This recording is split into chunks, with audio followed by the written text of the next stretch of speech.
त्याच्यानंतर पोलिसांनी अटक केली, कोर्टासमोर प्रोड्यूस केलं आणि त्याच्यानंतर ती अटक इलिगल ठरली.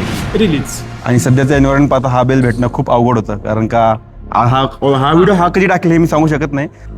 आरोपीला प्रोड्यूस केलं, सेम डे आरोपीचा रिलीज झाला, आरोपी घरी जाऊ शकला.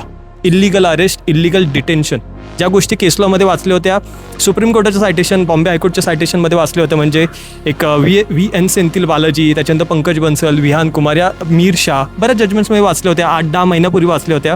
रिमांडसाठी उभं राहिल्यावर मेन्शन करून त्या रिलेटेड रिलीफ मिळू शकलाय. फक्त प्रेझेन्स ऑफ माइंड.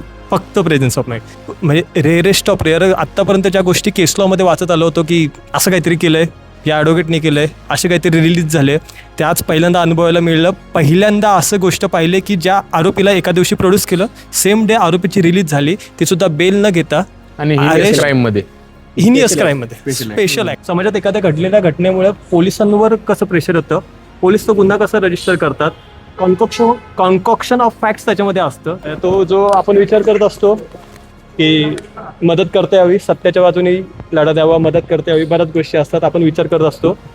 आज करता आलं त्याचं समाधान आहे. त्या आजोबांना जेव्हा हात मिळवला, आपण सोडला तुम्हाला न्यायालयाने, ते जेव्हा बोललो, खूप बरं वाटलं.